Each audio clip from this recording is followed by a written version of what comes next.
I was just telling my team the other day that I was the fan who would, like watch a music video and know every movement, like knew how, like the blink of the hand, I would know all of it. Okay. I was obsessed. Superfans, one of the buzzwords in the music industry right now. But weirdly enough, we haven't come very far in the Western music industry. Fave is a company that's doing something about that. Jacquelle is an amazing founder, and we get to hear her stories and her perspectives today. Jacquelle, welcome to Sound Connections podcast. I'm very honored to have you here. Thank you. I've been researching you. You're a very, very interesting person, and I'm very excited to jump into that. But first of all, where are you located? Because you're American, but you are where? Yes, you picked up on my American accent, but I am in Switzerland. Yes. Okay. I'm in Switzerland right now. And I guess there's a story behind that we'll sort of dive into, but it's Sure. sort of following the work and sort of your career.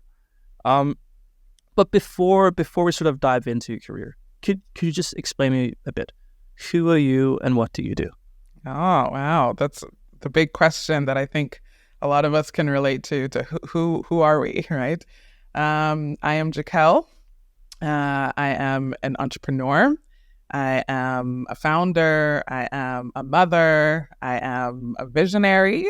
And I am extremely passionate about the domain that I'm in, which is the fandom space within music and beyond soon, right? And I'm sure we'll get to all of that. And I would say these identities probably make up the majority of me, though I would say me is expanding more and more as I learn more about the world, more about the business, more about what drives me. So the definition is changing all the time. Yeah. I'm very intrigued to deep dive into you because, as I said at the very start of the episode, I've been doing some research and your accolades are amazing. And your career is quite impressive. But there must be like some really interesting stories behind that, because that drive that sort of is your results show your drive. There must be something behind it. So we'll sort of deep dive into that. But before we go into career, being an entrepreneur is not something you just do. What happened while growing up? Like, what was your mindset while being a child or a young adult that made you lead to this path? When you're in your early 30s and really having some momentum with it. Yeah, I do think that my childhood and my upbringing had the most to do with why I feel equipped somehow to be crazy enough to go and be an entrepreneur, I will say.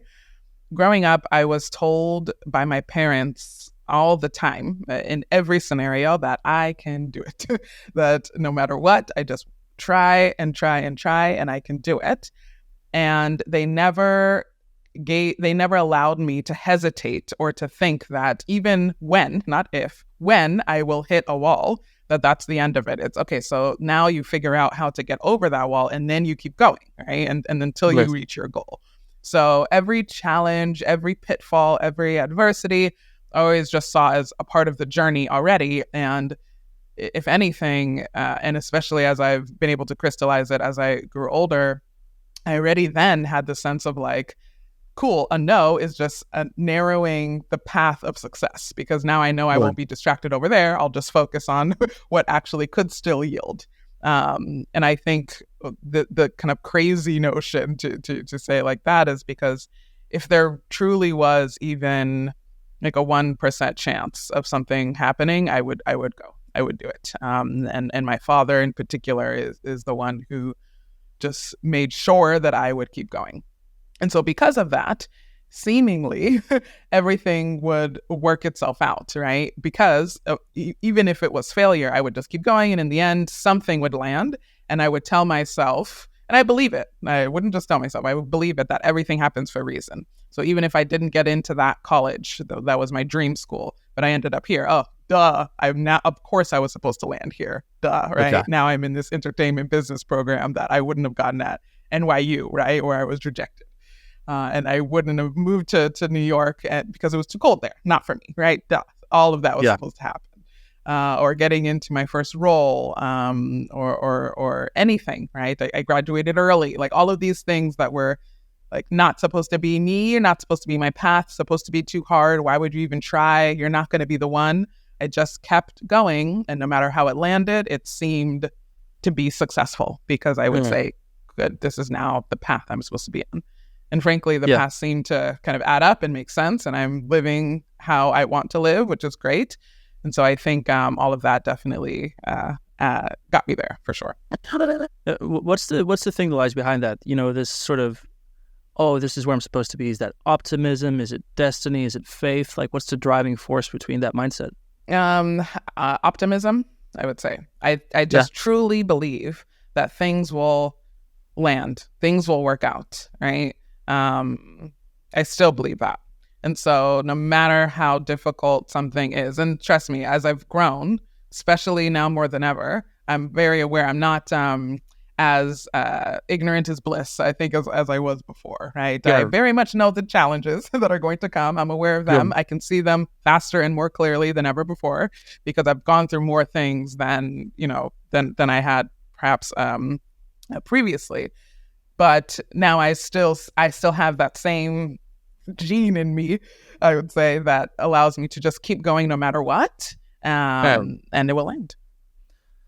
Well, yeah, that's very interesting. And one of the things that's very evident to see is, that optimism combined with drive is sort of also what's going forward. Mm-hmm. You had a master's in law and philosophy by the age of 20. So again, I guess there must have been some drive there.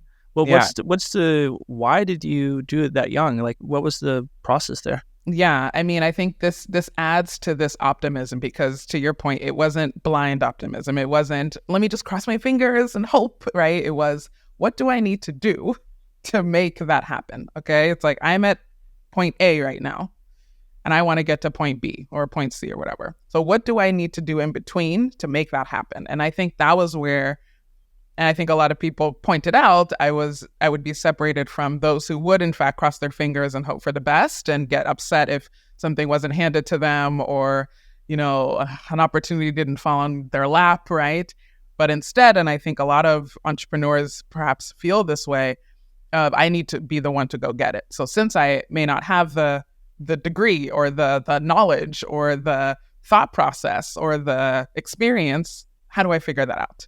Right. So in getting that master's, that was the step that I felt that I needed in order to unlock the next goal that I wanted. And it may seem a bit incognito in that because obviously I'm in the entertainment and technology business and I've been my whole life, but I randomly have a master's in philosophy and law. The reason why is because I wanted that master's so that I could get access to the law school. The law school had the courses that I wanted to take. Music law, entertainment law, contracts were the three, and criminal law. I was very curious about criminal law, but I particularly wanted access to those classes. And so that master's gave me access without having to do the laborious, LSATs and, all of these things to get into law school and wait until I graduated to get into law school because I started this master's while I was still doing my bachelor's. And then I was able to take those classes, and those are my favorite classes. And I remember being in those classes, 18 years old with all these, 20 something, like maybe 22 plus at least law students. And one of the teachers teaching the music law course was like, this young kid who's in this class, how did you even get in here? She's in here and she's doing better than all of you. So you need to act like, and I just remember that being a moment of like, okay, maybe I have a little knack here. Maybe I have something that somehow I'm grasping this music law thing smoothly. So little moments like that where I would try something, it would be the exception. I would be the oddball in the room no matter what, in every scenario. I'm always the oddball in the room, right? Again, live in Switzerland, like we can get to that. But I would somehow always stand out in some way. And it was truly because I would know that I have no other choice but to figure everything out, learn as much as I could, do the things that needed to get me there because I otherwise wouldn't be handed anything, right? Sure. And so I needed to do the work. And I think that's still in me today, for sure. What is it about music that you love so much? Do you want to pursue, law and music contracts. It's a very specific niche. Yeah, exactly. And no, I did not become a lawyer. This is a question I want to know yours too, right? Like, why are we into this crazy industry? And for me, it wasn't because, I was in a band when I was younger, or I know how to sing. I don't know how to do any of those things. I'm not a creative. I just somehow, recently I've been having conversations that I am a creative somehow. I just have a different medium than art, as a technologist. But I just always wanted to support creatives, those who are making incredible art, and be the brain or the second mind. And I think now those two are melding more than ever, because musicians are entrepreneurs by nature now, which is incredible. Sure. But I always wanted to support that. So I started as like an artist manager, right? Or managing producers, and just wanted to be that business mind. And the music industry, as we know, is still absolutely crazy. Like, how mechanical rights work, how copyright works, like safe harbor, all of these things are like, how did it get like this? Why is it in place like this? And we're still abiding by these kinds of things, right? Like licensing rule, everything. So I just nerded out about it. I just find it so fascinating and interesting, and saw no other way. So no, I did not enter through art and it just, let's see how I turn this into a career. I knew that I wanted to be on the business side of music for a long time, that had always been chasing it, right? Yeah, it's interesting. I have a saying that, is sort of a tiny bit provocative, is that I like music and I love the music industry. Mm-hmm. Because that's actually how I feel. It's a good one. Because of the complex nature of it. And I think, people like you and I who are entrepreneurs by nature, I would guess, really gravitate towards problems and complexities, and where we can sort of be a part of fixing the puzzle. And the music industry, more than I would assume many other industries, have these complexities. But then it also has this emotional aspect, right? Right. It has this purpose behind it. This purpose behind the products and the content and the people, maybe more so than other industries as well. Yeah. Which means that the challenge of the complexity, but also the purpose of the product, that combination is quite attractive, I would say. Absolutely. The purpose of the product, right? Yeah. There's no mistake or accident or calmness when you're involving yourself in music. It is an emotionally charged industry, whether you're, no matter what side you are, right? Whether you're the fan, whether you're the artist, whether you're the manager, whether you're the lawyer, it is an emotionally charged thing. It's not a passive thing. Yeah. And because of that, we feel more purpose-driven. We feel more like the level of importance, even if it's a song, right? And you could, compare that to other very important things going on. It's still something that touches almost everyone. I'm sure there's some people out there that couldn't care less, but there's nearly everyone. And so that level of importance, to impact that, keep it going, innovate, change, make it easier, more efficient, is of course empowering. Yeah. Well, we'll get back to, sort of the reason that why we need this purpose in music industry, maybe because it's to some degree less rewarding, than others. But we'll get back to it. Because before we get into your entrepreneurship journey, which we'll get really soon, something happened in between, you managing producers, studying philosophy and law, and then where you are now, because you went on a product journey. Yes. Yeah. Yeah, very much so. And I'm still on that product journey. But I so after the managing, I started working for an entrepreneur, a serial entrepreneur. Then I started, so that gave me, not product specific at all, right? But gave me a sense of building things from scratch. Then I moved into product when I started working at BET.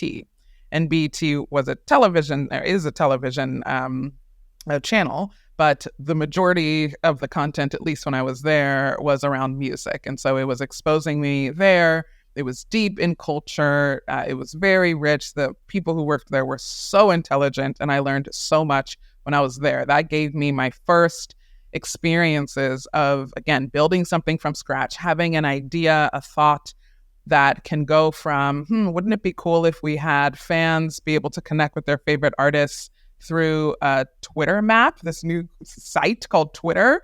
Let's have, them be able to point on a map where a fan lives and be able to call them right away and just watch that happen and come to life.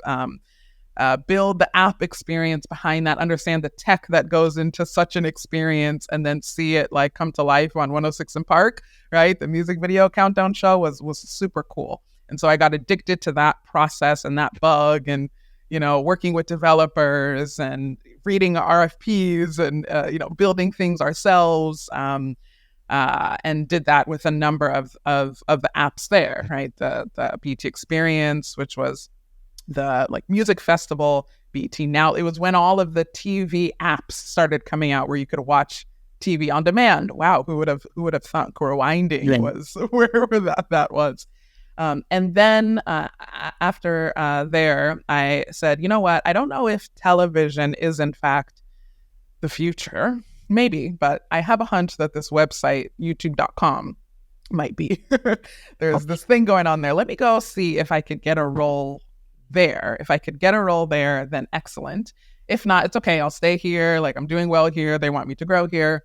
But I ended up getting that role. And so this started an almost 8-year journey at Google, where I spent 5 of those years at YouTube driving product on the creator side, on the fan engagement side, on the community side. And I actually started on the business side, which gave me an incredible lens of the problems that creators were facing, that artists were facing, the frustrations, and led me to say, you know what, I actually want to impact this. I don't want to just collect this information and then say, well, let me tell you how to work around it, but instead, let's go change it in the product. Yeah. So then I got back to product and have absolutely loved and adored the domain of being an entrepreneur, right? You are an entrepreneur as a product manager, to build, grow, change, disrupt, iterate. I absolutely love the process. That's interesting. So for people who don't understand, how it is building product, can you explain what you mean by being an entrepreneur? Mm-hmm. Yeah.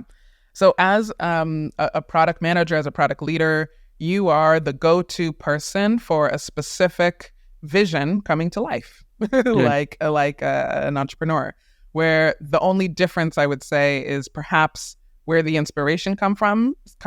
Some product managers are given a project that they need to then build, and some product managers create it, right? Given, again, the problems that they see going on in their world from their perspective. Then it depends on the company of how entrepreneurial or intrapreneurial you can get there. But at least for me, at Google, you have a lot of space to observe problems and define yourself what needs to be solved. And so as a product manager, I was... I went through a number of products there, right? I was there for a long time. So I had my hands in the monetization and analytics and the tools. And we even explored short form video back in 2014, right? We should have just pursued it a bit harder. But, you have to understand what somebody is going through on the other side that you now can solve through technology. So you have to ask the hard questions, ask about the frustrations, ask about what is painful within an end user, and for me, that was creators, process. And so I heard a ton from creators about, I can get my video out, but the upload tool takes forever. Or can I just replace my video? I just have one little error that I noticed 2 days later, and it's ruining everything. Can I just replace it? Or, on and on and on. These kinds of requests that would come in. And a good product manager won't just take the request and say, cool, let's do a video replacement tool.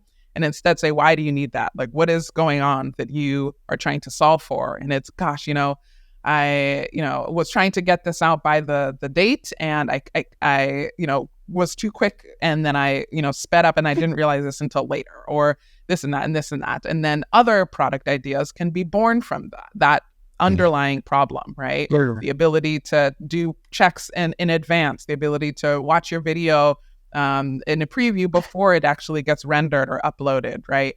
All of these little steps came from hearing their first request, right? But then again, going back and saying, how do we actually solve what's going on? And so as an entrepreneur, as a product leader, you have to be very good at being empathetic, caring about these frustrations and not just building some solution, right, too quickly, or because it has some fancy technology that you're trying to apply, which a lot of people are doing right now, which is frustrating to witness. But you really have to get down to what you actually are solving for, and then the rest follows. You work with your team, you work with the engineers, you work with the sales team, you work with the support team, you work with the marketing team to be at the center of this business that you are now starting, this feature that you are putting out there. And you are the only person who has the kind of 360 view of all of the different inputs as a product leader as well, right? Yeah. Just like an entrepreneur, just like a founder. You're the one that everyone's going to with the inputs. You're the one that everyone's picking their brain of. And it is your job to have conviction, to have clarity, and to have a strong enough vision. And I'd say also North Star, like where is all of this going, to guide the wider organization along the path to make this feature successful. So replace the word product leader with entrepreneur or CEO, replace the word feature with business or startup or vision.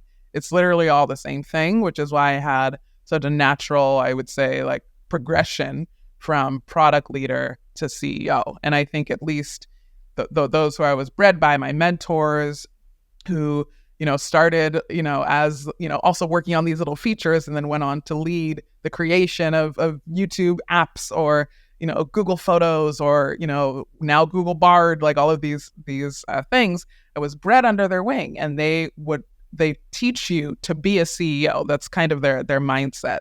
Yeah. And so it wasn't a surprise when I left to go and do something that I was super passionate about, that I felt maybe better done outside of the company. That's amazing, because when you look at your achievements and accolades, there's always the question like, so how did she get there? We'll get into Fave very soon, but one of the things that I noticed is, at least if you follow the official timeline, you won Startup of the Year before you really had launched the company, and like it's sort of like you started the company while you were at Google, so there's some like things going on. But obviously you must have made some good noise, because you won Forbes 30 under 30 at the age of 26, which is absolutely amazing. But you're sort of in a place where you're really thriving in a tech career. You're almost like a CEO as a product manager, and really living out the creator thing, and it seems like everything is really, really good where you are, really aligned with who you are and what you want to do. What made the change from Google to starting your own company?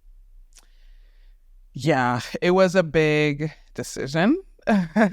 Definitely a hard contemplation, and especially because I didn't come from where I witnessed, right, a lot of typical profiles of entrepreneurs were coming from, where, hey, I'm in, school, I go to Stanford and I have a roommate that happens to be a super great engineer, or I'm an engineer myself and I have, something to fall back on if this doesn't quite work out, and let me go try this, like, and iterate. And if it doesn't work, cool, I'll go get like a consulting gig. Like that kind of like step was what I witnessed a lot, right? That was what I was exposed to. But that wasn't me at all. I had nothing to fall back on. I, had like, if this didn't work, like that, like, what, like what would come next? And I had worked so hard to get into that coveted role at this coveted company, and here I am saying, let me leave. Like, that's insane, right? I knew the rareness, right? The uniqueness of where I had landed, right? I'm super grateful for it, and I'm not unaware of the fact that is a unique position for somebody like me to have earned. And so it definitely was a huge contemplation. But that should tell you how passionate I am about the mission of the company, right? For so long, just as I described, we're observing problems happening with creators, happening with audiences, happening with those that just seem to go unsolved for so long. Both what I witnessed when I was at the company, but also what I witnessed back at BET, back when I was managing, artists and producers, back when I was a kid growing up.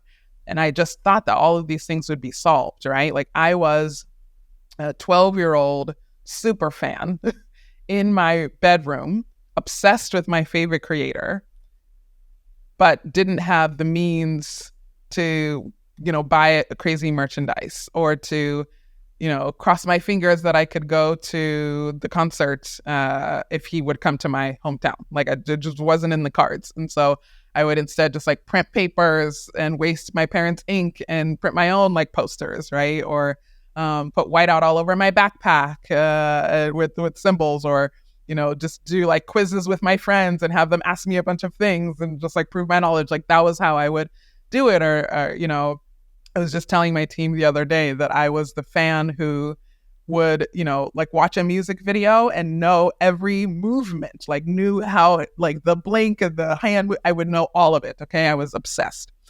But the industry got nothing from me. The artists got nothing from me. And so as I got more and more into the space, I just realized that didn't make sense. That wasn't how it was supposed to be. Like I'm this crazy passionate fan. I'm not alone, even though it felt like it back then, right? There was no social media around. And they got nothing from me. So it just didn't add up. It didn't make sense. Nothing changed over the next decade of that happening. Fans would still be just as obsessed, have more than ever ways to immerse and find facts and Google and like all of these things.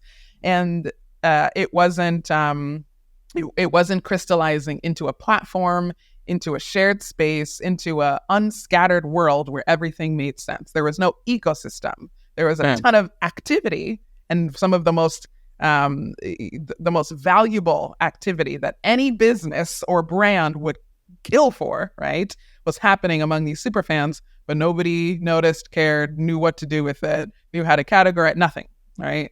And so I saw that as an opportunity to not only have fans feel recognized, right, and be seen for this amazing activity that they're doing, but to give the industry a little bit more rhyme and reason toward these super valuable consumers that they're just letting go. And the most that they're asking them to do is heart or like or comment when they can do so much more. And so to your point, yes, I explored the opportunity before I left the company because I wanted to make sure that it was valid before I left. This wasn't cool, let me go like take 2 months off. And then no. And at this point I had my first kid, and I had another kid on the way. So even more crazy to leave such a comfortable position, right? And no, I didn't take a maternity leave, all of these things, which I wish I should have. But it just had to be worth it to me to leave in this situation. And so I did some initial research with fans. I did everything myself, right? Like this was during the COVID days. And so I was moonlighting, having all of these research interviews with fans to, again, understand their real problems. And I approached it from that angle. And that, I would say, has defined like the rest of the company. And frankly, how I do most things now is just go to the source of where people have not been paid enough attention to. A lot of entrepreneurs were looking at artists.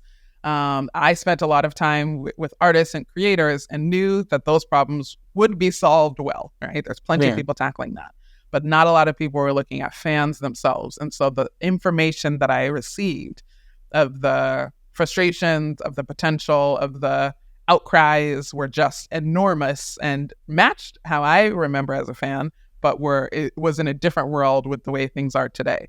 And so all of these problems compelled me enough to say, let me see if I can make this real. And then, like you mentioned the start of the year before I even actually launched anything. But that was because I actually took, I kind of shook myself out of my nerves and said, let me go out to this startup competition that I previously was like, no, I'm not going to be a part of this. I had just emailed his name is Dimitri. He is also a podcast host, and I listened to his podcast all of the time, got inspired, and he always talked about fandom. And I emailed him one day, and I'm so glad I did. I'm surprised I did, but I did. And I was just like, hey, I'm starting this company about fandom, and I just want you to know that it's there, okay? And just want you to know. And then he was like, oh, cool, right? And then he was like, why don't you participate in this startup competition? And I was like, no. It's early days. I just have a vision for it, And he said, no, just participate. So I participated, and I ended up winning. And I think it was because, right? I think it was because I was just so passionate. I was so compelled. I just had a very clear vision. I still say even some of the things I said on that first public mention of the company to anybody, right? Because it's all still mission oriented. It's there in my core. And so, yeah, I had that accolade going in, I would say, along with some of the others. And of course, that foundation, along with the experience that I earned at Google, the perspective that I had from the deep research that I did before I even formalized the company, all led to, I think, what kicked off some good momentum for the company in its early days. Wow. Well, I think it's about time in the podcast to actually explain what Fave is. I'll probably do an intro. I'll probably do an intro before the intro to sort of set the scene. But could you explain to me what is Fave? Yes, of course. So Fave is this passionate startup that I'm driving forward, all about recognizing fandom. So it's taking the superfan and allowing them to showcase all of the cool activities that they do. It captures the standard ones, the streaming, the listening, the social, all of that's kind of known and captured well.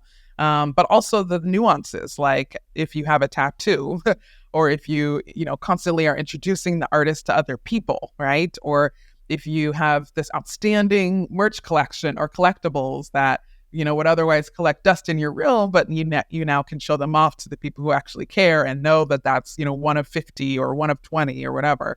It allows you to meet other people who are like-minded, just like you, who aren't just, one of the 2 million followers that the artist has and leaving you to your own devices to sort through somehow who to say hi to, but instead captures this activity and uses that in an interesting way to say, oh, this person also lives in the area and has a tattoo and has been to 3 shows, right? They're also a concert going. You should probably connect. And so finding these nuances among fans is there. It allows for fans to also have this kind of trusted base in a marketplace that we have where fans can sell things to other fans. And so this is maybe twofold. One, fans have been and continue to and will continue likely to take over the creation of the most incredible merch that artists aren't creating themselves, but fans want and find cool. And because it's kind of this new or a limited production by nature thing, it's kind of like if you have it, you're cool. If you know kind of thing, right? And so the desire for this fan-made merch is growing. But also there's resale in existing merchandise. There's ticket resale.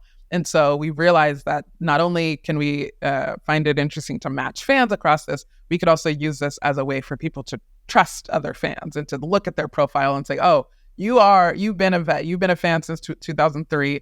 Oh, you were also at that show. Oh, you were a part of this era. Okay, now I will feel a little bit more comfortable buying this resale ticket from you instead of you being one of the scalpers, the scammers, or somebody who created a Twitter account or X account, whatever, and going through making some fake posts and then trying to appear like you're a fan. So this kind of base of trust has now allowed fans to see Fave as this safe haven, this place where they can come, safely obsess about their favorite artists without the judgment of social media where everyone else, their coworkers or school friends are living, and be able to get verified as a fan through all of these activities and have a number of different resources where we're repurposing all of this to make it useful for fans to do the things that they're wanting to do and to participate in commerce and to make a living from being a fan. All of this is our bread and butter. I'll say what we have now extended Fave to be is to be just as interesting to the artist teams as it is to the fans, because as again we started, we'll continue always to be fan first, fan driven, right? Like everything we do is driven by the energy of the fans, and fan facing, right? But we also realized that there was a lot of curiosity by the industry to say, okay, who are these fans in there, right? You have, the fans who have been around for the last decade who are racking up, mentioning that they're doing all of these activities, that they're introing me to everyone, that they, have memorized all of these lyrics. You have these fans. Who are they?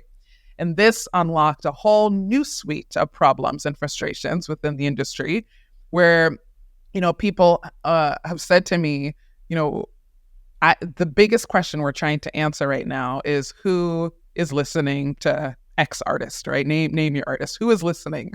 Who are they, right? Or who are the people who are buying, I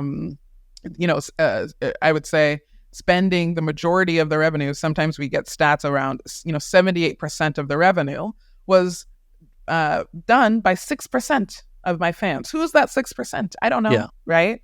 And so these questions keep coming up, yet we have this valuable consumer set on our platform, engaging with each other. And so we just recently announced the launch of Fan Finder, which is the ability for the industry to be able to see in their kind of admin corporate way the same information that fans are sharing with each other, the same activities, the same, interest and personas, right? And making it useful for the industry so that they can say, who are my most influential fans in Paris, right? And are they going to the upcoming show?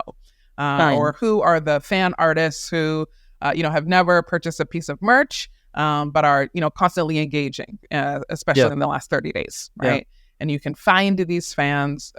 You can find a specific fan. You can get information per fan. You can find groups of fans, and you can also message them directly, right? Which is another thing that has been very frustrating, where the industry has been constantly under the mercy, I would say, at the mercy of algorithms only showing their posts to like 2% of followers, right? Or like the DM rules don't allow them to reach out to the fans who would love to hear from them, but they just can't get to them. And so we've made it much easier to highlight the incredible stories of these fans, allow them to engage with each other, participate in commerce in a much more meaningful way, and allow the industry to answer the many questions that they have been trying to for decades.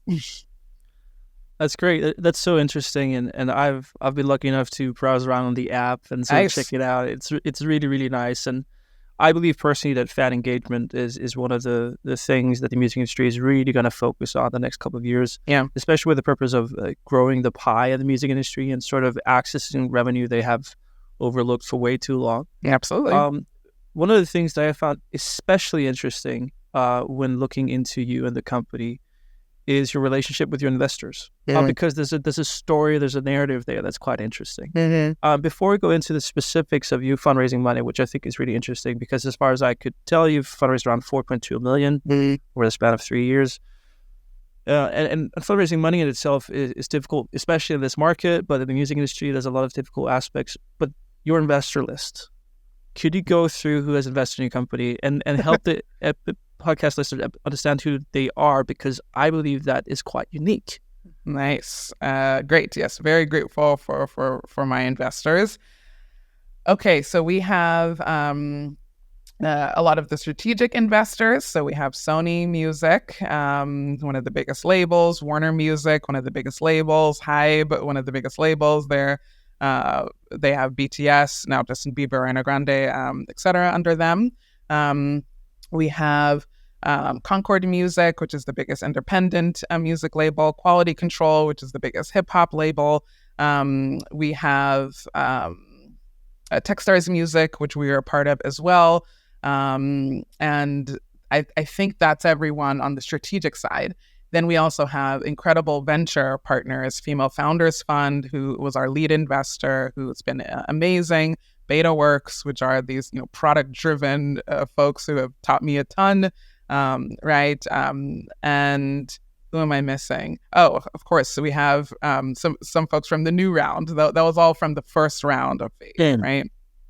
Then in the second round, we have the ex-Googlers Fund, Zoogler Fund. This is a fund that invests in some entrepreneurs that are part of this community that has unfortunately grown, but cool. It's grown a ton of a lot of ex-Googlers, but they invest in a few, and I'm super glad that they chose Fave as a company that they believed in deeply to invest in themselves. We have Leora Cohen, who is a vet in the space, former everything, right? He headed up Def Jam, headed up Warner, and now heads up YouTube Music. And it has been amazing, right? We have Goodwater, we have Gangels, we have, likely forgetting some, but definitely a very cool list of investors to go through that mean the world. And I will say, right, to your point, it wasn't an accident that it was like this kind of list, this curated list. It mattered a lot to me who was a part of this company, because I knew that it wasn't, even in the foresight back then, right? Like when I was raising just after the startup of the year moment, right? So it's still just like off of a vision, was putting together the first prototypes, right? But they all kind of felt the weight here. I wanted folks who would be value added. I wanted folks who weren't just like green, right? Who were just giving a check and would leave, but rather people who I could really align with. And I'd say maybe one who deserves a special call out is a great example of that. Alexandra Moore. She at the time she invested, I think she was an exec at Amazon. She went on to do a couple other things, lead a couple other very well-known funds, and is now at Empire. And she's just one of those folks that like you can hit up at any moment, anytime, with the craziest business problem, and she has either been through it, knows the perspective, gives you the real, right? And you just like a text away, right? I in fact need to text her back. Like so just having and I can do that with anyone at Warner, at Sony, right? And these folks are not just passive and like update us later. Rather, it's truly investing in the growth of Fave, which is very cool to see. And so some of them have, been able to convert to partners, which is excellent. We have a bunch of exciting initiatives that maybe I can come back to talk much more about. And we've learned a ton from them. So it's been a really healthy relationship, as healthy as it can be with the craziness of the music industry, right? Yeah. But it's been cool to work with, especially a few of these investors and push forward in partnership. Yeah. Well, I sort of asked you to list investors on purpose because it's hard to, maybe let's call it compliment yourself, but it sort of speaks for yourself that industry really recognizes the problem. Also recognize that you might be a person that can sort of lead some efforts into it. What I thought was especially interesting in your invest list, at least from my perspective, is hype. Mm-hmm. Because I believe this sort of fan engagement is some of the things they've been really, really good at. Yeah. Has that been sort of a part of your process, looking towards Korea and how they sort of have their fan engagement and how we can implement it into a more westernized society? Yes, of course. And before I answer that, I forgot another investor, now too many, Shiva. He's been so amazing. He has had this incredible career at Spotify, at YouTube, yes, at Uber, right? Like CTO, VP, event, all of these things. And he is also one of those. You email him, you would think he's like super busy now. He's leading OpenSea. It's like he should be busy, but he will answer you with anything that you need, anytime, with such enthusiasm. So I'm very grateful for the angels who have also invested. So yes, 100%. Looking to the East has been, and especially at the formation of Fave, a huge inspiration, right? They have things figured out that we are just starting to get an inkling about, just a little idea, and they have full businesses around it, right? I remember watching a lot of content actually from Connie Chan, who is an investor at Andreessen Horowitz, and would quote her like in my deck, because she would share things and different scenarios and business models. For example, and a lot of things also from China, right? She would share things like, hey, we have monetization per page of a book. Like somebody isn't buying a book, they're buying words, right? And as the more you read, the more you pay, right? Or you get like 2/3 of the book free, and then like things like that were so fascinating to me, to just think different, right?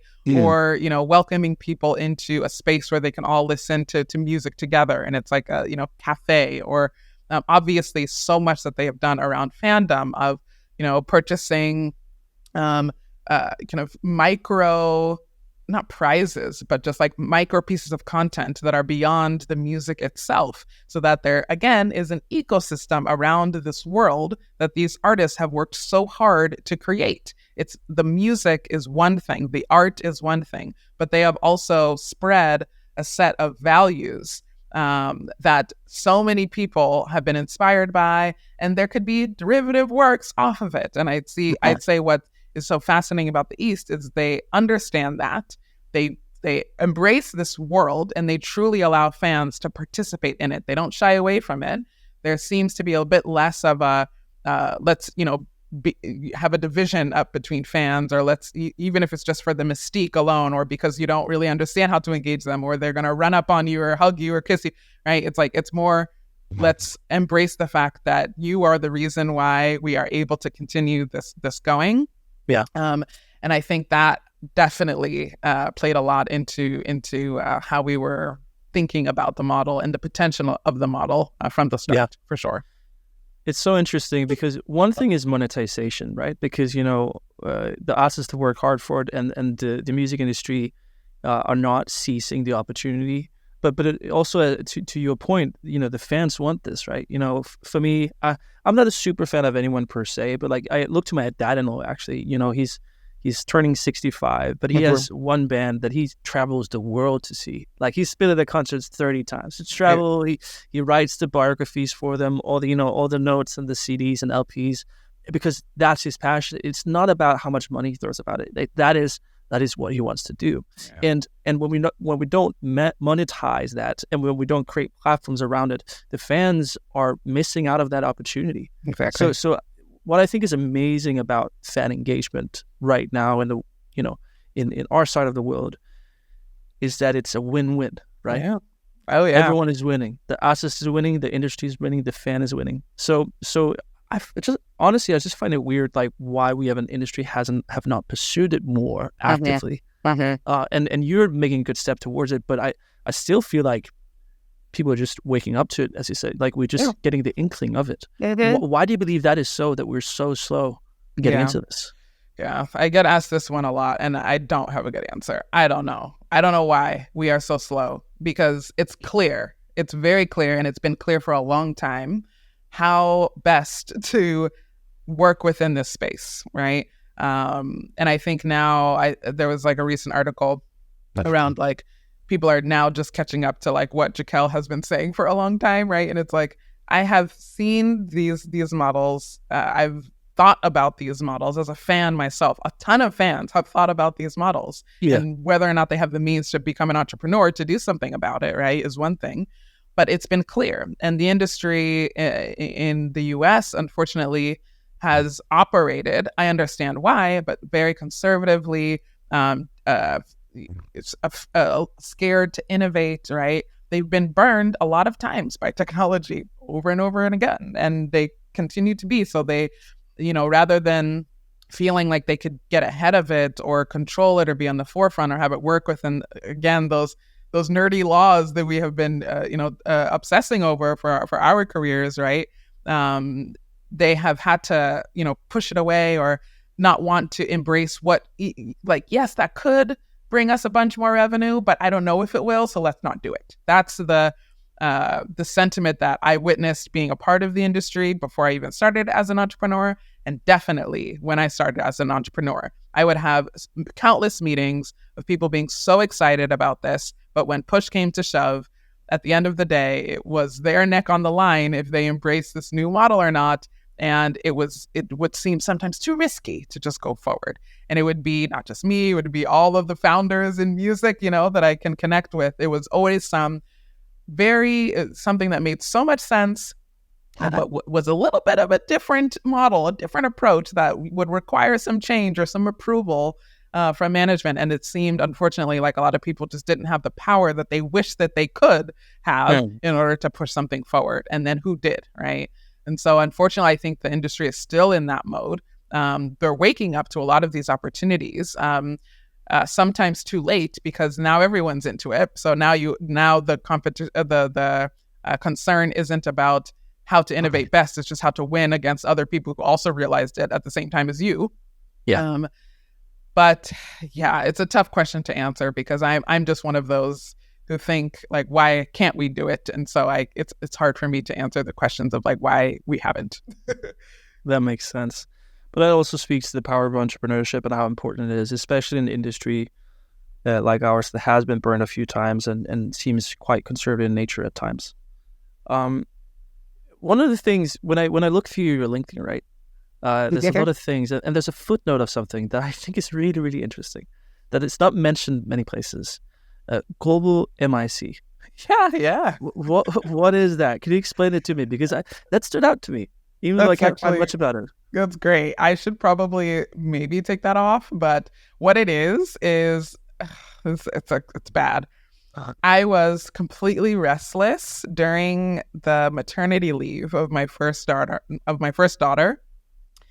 And I shouldn't have been. Like, now that I have these two kids, I'm like, why didn't I just stay put and just enjoy her smiling face? But I enjoyed her smiling face. And when she would sleep, I would be like, babe, what can I do? Like, I want to do something. So I started Global Mic, which was, and actually maybe I shouldn't take it down because I should do this.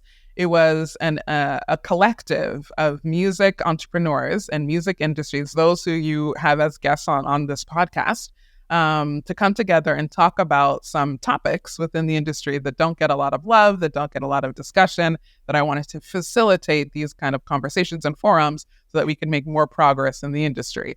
I actually met through starting that some of the folks who ended up introducing me to the people who invested in Fave, which is awesome. So it ended up kind of working, but that's what it was. That's what it started. Once I went back to work, it kind of calmed a little bit, but that's where it was born. No pun intended. No, and the reason why I think it's interesting is now you mentioned yourself, right? You started this, you met some people, then introduced you to investors, right? Yeah. Because in the music industry, getting to take the first steps towards the right network, towards the right understanding, is difficult, and that's why I found it very, very interesting. And I also found it interesting that didn't really exist anymore. Because No, but that's what I'm saying. I should, because to your point, it is very difficult to navigate this industry and this space. And even though I say, I came from it, whatever, I came from the entertainment world, not necessarily the music industry. I wanted to be in the music industry, and I worked for a bit at Universal. And again, I worked at the TV network that did music, but I hadn't yet had a proper role at a place where I was making a ton of connections. So I did, in fact, come into this entrepreneurial journey without any connections, off in this foreign country, right? Like, where I had to just make things fresh. And so that was one goal of mine, because I started that while I was over here as well, to say, how do I just get connections? Like, if I can't be rubbing shoulders left and right, how do I get them? Let me be the curator, the person to at least start this. And then it worked, right?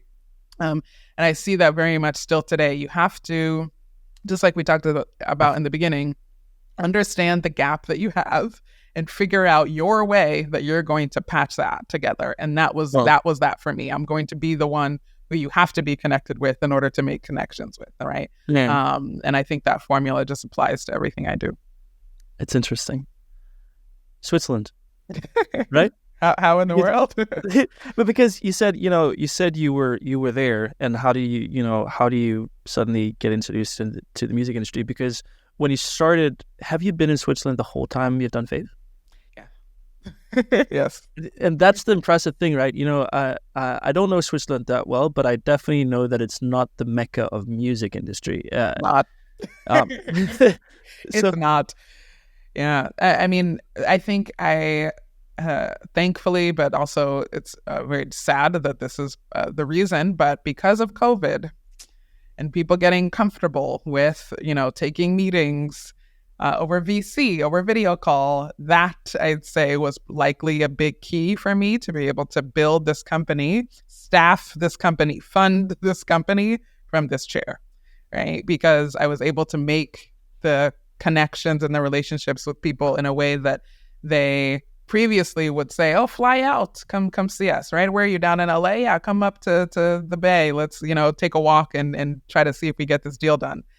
And that was how it was maybe a few months before I started raising, right? And so I was grateful enough to be able to have a meeting with Korea, with the Pacific, or with the West Coast, with the East Coast, with someone in Europe, with my team, right? Like, all within a 3-hour back-to-back block. And and procure these things. And so I would work with my team during the day and then set aside some hours at night to take meetings with the West Coast and with Asia.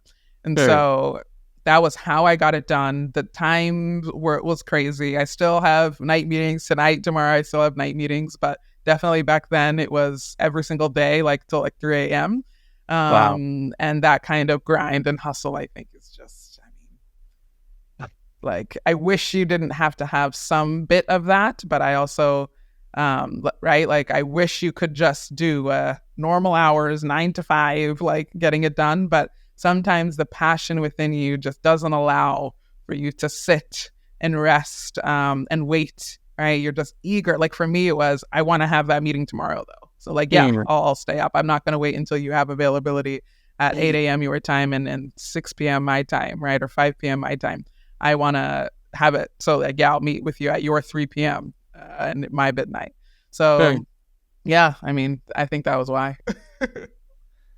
Circling back to actually where we started our conversation off camera, I had a kid a week ago. And I have 3 kids now, and you have 2 kids. Yes. And last week, I'm sort of getting quite active on LinkedIn. I wrote a post about the contemplation about being an entrepreneur and having family, and how to prioritize and how to sacrifice. And what's your thought process about being this hungry, ambitious entrepreneur and balancing with having kids? Yeah, I mean, this is very important to me because I will say I'm not, I'm not the entrepreneur that, just as we said, didn't have a lot to fall back on. I don't have like family here to send my kid to watch them even for like an hour meeting, right? It's like me and my husband trying to make it work. Him, taking the baby for a little bit and calming the older one who woke up. It's a lot of that. I really see it as one of those things that this is why the family, the kids are why I'm doing this in the first place, right? Because I want to be able to build a life, a lifestyle, a foundation for them to be able to do whatever it is that they want to do. I don't want them to feel like they have to be forced into doing something that they aren't passionate about. And so I would say that my family is the reason why I'm driven to do this. The process, of course, is very hard, right? I'm constantly feeling like I'm giving a little bit to my business and a little bit to my family, and none of them are getting 100%, right? But in reality, it may not be that, right? Like I'm fully focused here with you now, of course, right? But sometimes it just feels like, should I instead be over there? Or should I be cleaning the house or doing laundry? Things like this. But I would say that's a feeling. But the reality is it makes you far more effective as a parent when you are also an entrepreneur, because you know that you don't have endless time. You don't have 19 hours a day to get everything under the sun done. You have a block of time, and then you got to go pick up the kid from kindergarten. And then you got to take them to gymnastics. And then you got to, yes, this is my later, right? But you know that within this 5 hours that I have right now that's focused, I have to get the most important thing done, the most needle moving thing that's going to make the biggest impact to my business. And I don't have time for the fluff. And so that kind of diligence and precision, I would say, has made me a far better entrepreneur, because I know how to categorize and prioritize different opportunities based on how much of an impact I think that they're going to bring. And I try as much as I can not to spend my time now more than ever on things that I see are like, would be cool, but they're not going to move the needle at all. So why would I do that when instead I could be doing this other thing, right, for my family? So it's made me a far better entrepreneur. It has made me a guilty entrepreneur for sure, right? But I think I remind myself all of the time that the reason I'm doing this, the reason I have my, baby sitting next to me while I'm in this meeting, or, having my kid pop up in the background without apologizing, but somebody may be uncomfortable about it, whatever, is because I'm doing this for them. I'm doing this for, anybody who feels that they can't or shouldn't, or it's not good, right, to start a company as a parent. I think that's very silly. And I think that the traits that you get as a parent, right, knowing how to convert like a yes, a no to a yes, how to negotiate, right? How to like clean up a bunch of unknown like mess, right? Like all of these kinds of things that you have to do as a parent, you find yourself needing to do as an entrepreneur, and you have much more experience if you come in with that angle. I absolutely love that answer. Thank you so much. I needed to hear that. Well, we're sort of coming to the end of the episode. One of the things that I like to ask people on the podcast is, do you have any advice for entrepreneurs going into the music industry? What do they need to know? What do you have of experiences that we'd like to bring to them? Yeah, it's wrapped up in, I think, everything I'd say, right? So starting from the beginning, the persistence, the diligence that you need as an entrepreneur in any industry, don't lose that. Don't take it for granted. Don't let people try to tell you that you're doing too much, or that you're being too ambitious, or you're starting too young, or you're why don't you just take the easy route, right? Try not to listen to that as much as you can. Some of it could be valid advice, and timing is one thing, right? Like, again, I didn't start this company when I was 20, when I was, as ambitious as I probably ever was, right? Maybe not, maybe I'm more now. But I waited until I was when did I start this company? I don't know. Just like, a few years ago, when I had this foundation, when I had at least a little bit of something, when I had a ton of experience to do that. But I knew that this was in my cards. And so I was preparing for this moment for a long time. And so having that mindset and not letting anybody tell you any different, or to slow down, or to just pause for a second, I think is one thing to keep in mind. I'd say the other is the navigation of the industry itself, right? I do think it helps to understand the foundation of how the industry works before you jump into it. I think I see a lot of entrepreneurs fail when they come from the left and they don't really know how the industry works. And that's I'm sure nowadays it's a quick video on YouTube, like Music Industry 101, instead of years in school, right? And so that, I think, will serve very well. And I would also say, kind of just what I said at the end here, unfortunately, there is a lot of ambition when you talk to people in the music industry, but very little action. And you have to get very good at distinguishing what is a conversation that will actually move your business goals, not theirs, not someone else's, not the thing that they think your business is, your business goals forward. And you have to ruthlessly find those, like I named on my list, like all of these things, right? Those who are going to partner with you, those who will partner with you for very value add contributions. Otherwise, you are wasting your time. You'll gain a lot of experience. It'll be fun, right? You'll be in a cool domain that everyone knows about and finds sexy, but it is not worth it to be in this industry at all. I will tell you 100%. I'm sure you would agree, Jacob. It's not worth it to be in the industry unless you have this dying, burning passion that you cannot set aside and that you don't want anyone else to tell you to ignore. And if and it won't come to life unless you get really good at distinguishing the like fluff from the reality. Man, that was some beautiful advice. I've loved this podcast so far, and now it's coming to an end. But thank you so much for participating. I'm very intrigued about Fave, and I'm looking very much forward to follow it. Thank you for your time. Thank you for sharing. Thank you for being honest and open. I think we need more entrepreneurs in the music industry telling their story, but the real story, not just the Music Business Worldwide article, the actual real story. And thank you for doing that. Of course. I appreciate it. And thank you for asking and caring about these things, because I think these kind of foundational mindset like conversations about how you actually can build are far more valuable than like, let's walk through the product sometimes, right? It's like, just how did you even do this? So I appreciate you being this voice and this way that other people could hear other voices so that they can do it themselves. So this is awesome. Thanks for having me. Love it. Thank you so much, and I hope to see you soon. Yeah, you too.